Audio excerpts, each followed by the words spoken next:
So in this video tutorial, I'm going to be walking you guys through how to set up a YouTube campaign from the beginning to the advanced level.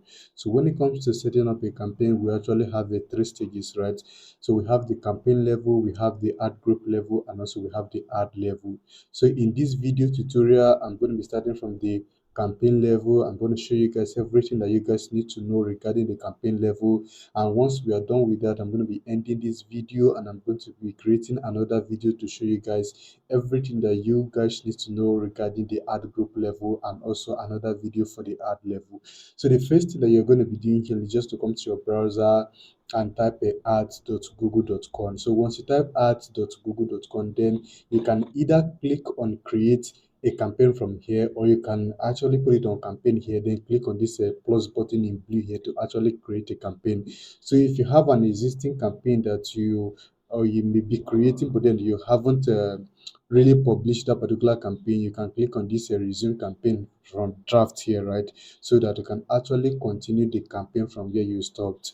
So but then if you want to create a new campaign from scratch, all you have to do is to click on this new campaign, right? So since the aim of this video tutorial is to teach you guys how to create a campaign from scratch, and that is why I clicked on that button.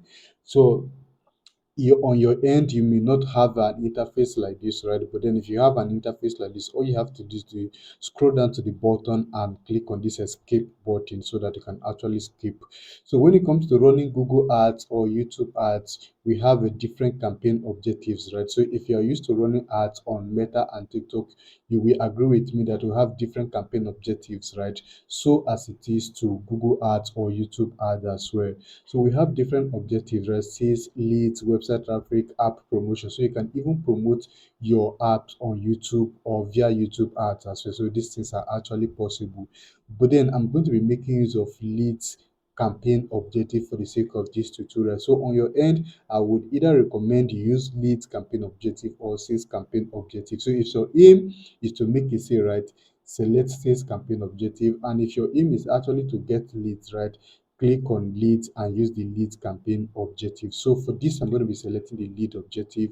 Now that the lead objective has been selected for us, the next phase is our conversion goals. So for this conversion goal, if you guys remember from our previous video, we have already created our conversion goal, right, which is our conversion tracking.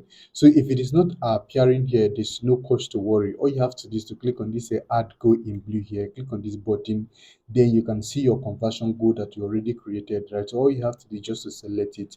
Now that you've selected it, you have about 3 conversion goals here. So we are going to be removing these 2 additional conversion goals from YouTube, right? So we're going to be removing this one. So let me click on remove, and then I'm going to be removing this one as well, because we don't want to track those conversions, right? So the only conversion we want to track is activities on our website, so we don't want to track any other thing else, and we don't want to mix things up, and that is why you just have to remove the other ones and just allow only the one that you intend to use.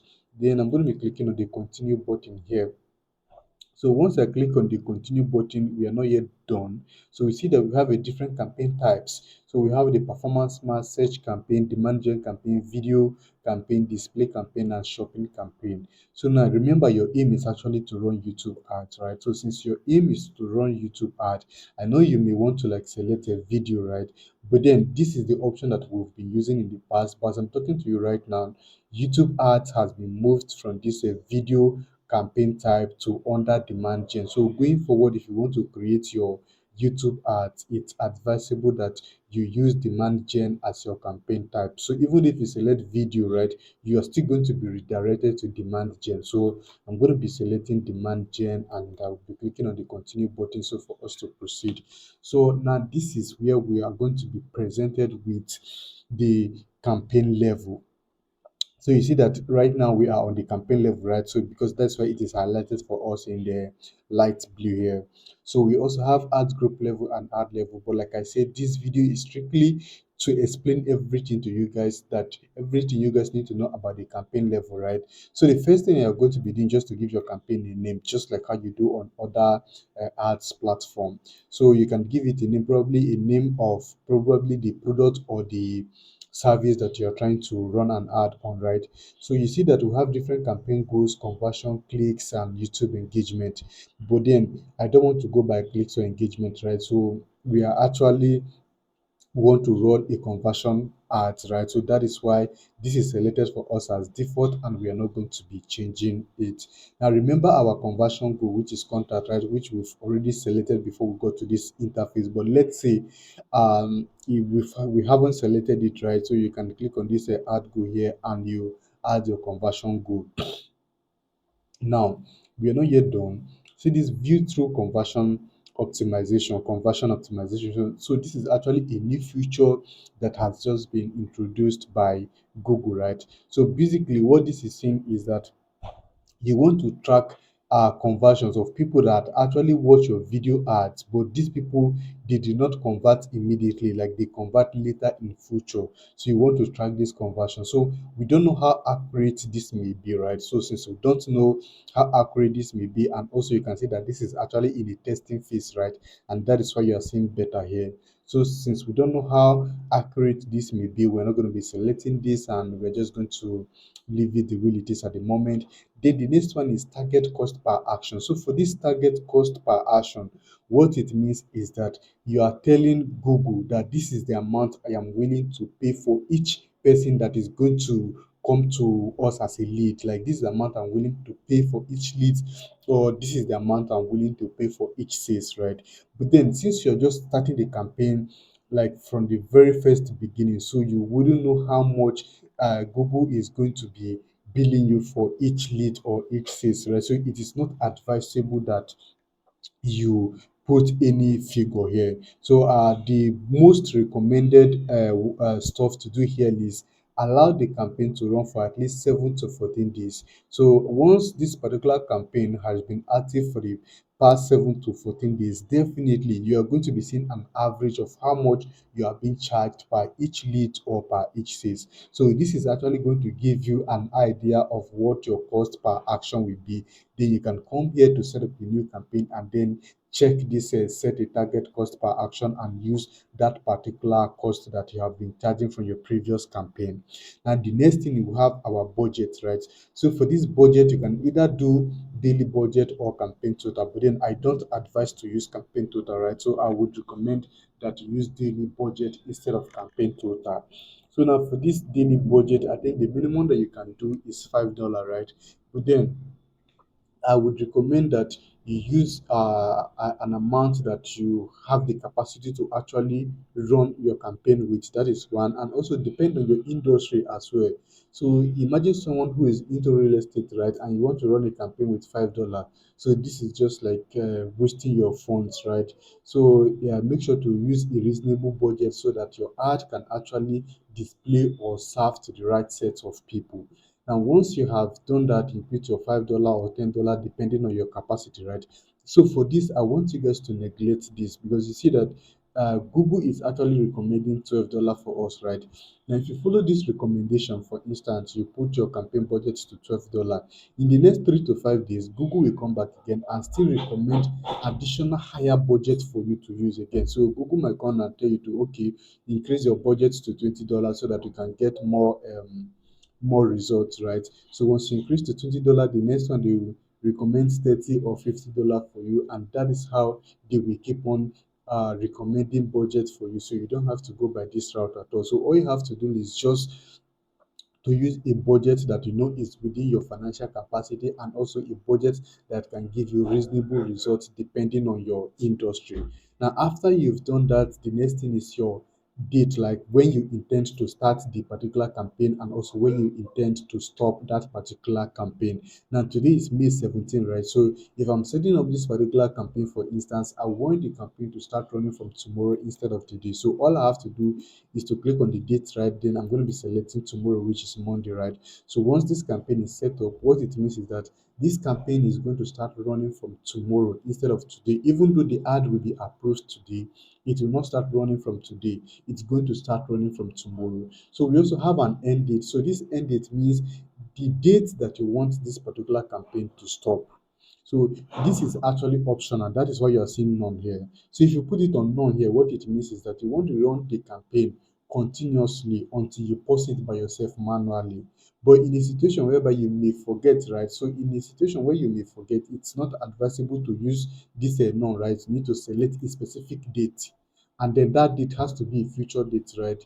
So for that, maybe we're starting on the 18th, right? We want to run the campaign through 31st, for instance. That means this campaign is going to run for like I think 2 weeks or so. So what it means is that this particular campaign is going to start from May 18th, and on May 31st, the campaign is going to stop running. Something there, yeah, this is how it works. But then if you are going to be monitoring it, like I said, there's no need to put an end date. All you have to do is just put it on this none and make sure to monitor your campaign closely. So from that, you see that we have a customer acquisition only bid for new customers. No, this is not what we want, right? So since this is not what we want, we're just going to remove this, right? So we're not going to put any particular, or we're not going to check this. We're not going to check this, and also the brand guidelines. We don't want to give any guidelines, right? So we just want to leave these to the way they are. Then the next thing is you see EU political ads, like this is required.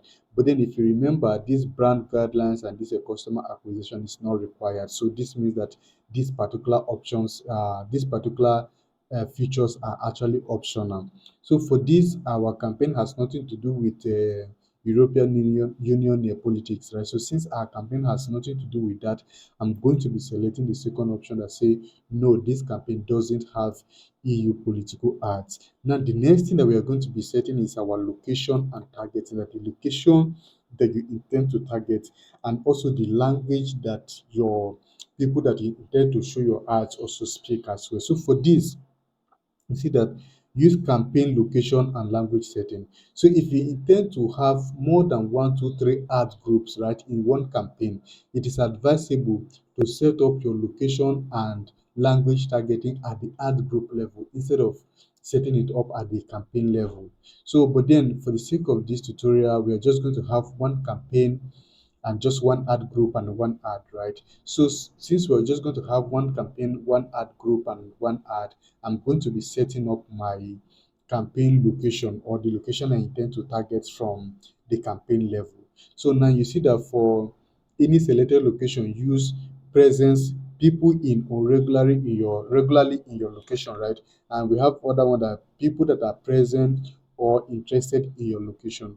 So if you select this first one, what it means is that even though the person is in UK, but then you are trying to target Ghana, for instance, like Accra in Ghana. So since the person has already indicated interest for Accra in Ghana, and the person is not even in Accra in Ghana, and the person is in UK, your ad is going to be showing to that person, and this is not what you want, right? So you have to go by the second option, which means people in or regularly in your included location. So these people, they must be present in that location for them to be shown your ad. So make sure to select this, right? Then the next thing is our location. So for this location, let's say Lagos, sorry, Nigeria, right? So you see that Nigeria is selected for us. However, Nigeria is too broad. We don't want to target the whole Nigeria. So since we don't want to target the whole Nigeria, all we have to do is to use the last option that says enter another location. So once you click on this option, what we are going to do, we are going to be typing the locations that we want manually. So for instance, let's say I want to target Lagos, right? I'm just going to search for Lagos here. And then remember, if you search for Lagos, for instance, you're going to see Lagos City and Lagos State. Now, if you are targeting Lagos State, it means you are targeting everywhere in Lagos. But if you are targeting Lagos City, it means you're just targeting the major metropolis of Lagos, right? And that is what we want. So all we have to do is just to select this one that has city, right? Then we're going to click on include here. Now, there's something you guys need to know. You can decide to target a location, and also you can decide to exclude some locations that you don't want to target. Now, let's say I want my ad to show to everybody in Lagos, right? But then I don't want my ads to show to people in Ekpe, for instance. So if I don't want my ads to show to people in Ekpe, this is what I'm going to do. I'm going to type Ekpe Lagos here. So once I type Ekpe Lagos, you can see city, right? You see include and exclude. So if you click on this exclude, it means your ad is going to show to everybody in Lagos except people in Ekpe. Now let's say I want to exclude Badagry, for instance. I want to exclude Badagry. Now where is Badagry here? You see Badagry, Lagos, Nigeria. So I'm going to be clicking on exclude as well. So where else again? No, I don't want to exclude Ikorodu. So let me just think about one more place that I would like to Alimosho. Yeah. So let's say I want to exclude people in Alimosho from seeing my ad. All I have to do is to type Alimosho and click on exclude here. So what this means is that our ad is going to show to everybody in Lagos except people in Alimosho, Badagry, and Ekpe. So now I've shown you guys how to target location and also how to exclude some locations from your targeting, right? Then the next thing is here, your language. Now, since my language is English here and my video ad, everything is in English, I'm going to be selecting English. But let me search if Yoruba, I'm not sure if Yoruba will be here. So Yoruba is not here, so we can strictly go by English. And the next thing that you guys need to know again is device targeting. So you can decide to show your ads to people on a particular device. Like this is very, very possible. So you see that show on all eligible devices, computer, mobile, tablet, and TV screens. No, we are not running an awareness campaign. So you can actually use this first option when you are running an awareness campaign, right? But since our aim is not an awareness campaign, we are not going to be using that. So we want our ad to show to people only on mobile phones. So if you are using any other kind of device except mobile phones, our ad is not going to show to you. So if you want to do that, it's very simple. You have to just click on this check, check, check. So what this means is that our ad is not going to show to people on computer, our ad is not going to show to people on tablet, and our ad is not going to show to people on TV screen. However, our ad will show to people only on mobile phones and they are within this our location that we are targeting to. Now you can also decide to target further. You can decide to target by operating system that those people use. You can also decide to target the kind of device they are using, and even you can decide to target by the kind of network they are using, maybe MTN, Glo, and rest. But then you don't have to go through this route, right? Because this is going to limit the reach and performance of your campaign. So just ensure to select the right device and you are good to go. Then the next thing here is our ad schedule. We want the ad to start running all day. But then if you don't want the ads to run all day, you can decide to select it, right? Like all day, Monday to Friday, only Mondays, only Tuesdays. So you can decide to set this, but then I don't recommend this, right? Because you don't know when you are going to get a potential buyer. Nobody should tell you that, oh, your potential buyer, like run your ad on Saturday or run your ad on Friday, that ads on Friday are more effective than ads on Monday. So there's nothing like that, and I've never heard anything like. So if you have that kind of ideology, you just have to remove it from your head, right? So I would recommend that you run your ad all day so long as you have the financial capacity. So nobody should deceive you with run your ad on so date, so date. So all those things, they don't really matter and they don't really work because you cannot decide for clients when to actually hop on your ad and make a purchase or maybe reach out to you or something else. So every other thing here, you just have to leave it the way they are. Make sure to go through your campaign setup again. So if there's any mistake you've made anywhere, ensure to correct the mistake before you can actually proceed, right? So the reason why you guys are seeing this error message here is because this particular conversion goal that we have set up has not received any action in the last 7 days. But then on your end, if you have set up your conversion goal like recently, maybe a few hours or maybe 24 hours, and it's not up to 7 days, you are not going to experience or you're not going to see an error message like this. So there's no problem at all. So once you have gone through everything and it is okay, right? So once it is okay for you, all you have to do is to proceed to the ad group level. But then, like I told you guys, the aim of this tutorial is just to simplify everything about the campaign level, right? So I'm going to be making another video to show you guys things that you need to know about the ad group level and also another video for ad level. Now, if you are confused at any point in time, there's no problem. All you have to do is just to watch this video over and over again. But then at the same time, if you have watched the video several times and you are still confused, please reach out to me and I'm going to make sure to guide you properly because that is why you pay for this course, right? So thank you and I hope to see you in my next video.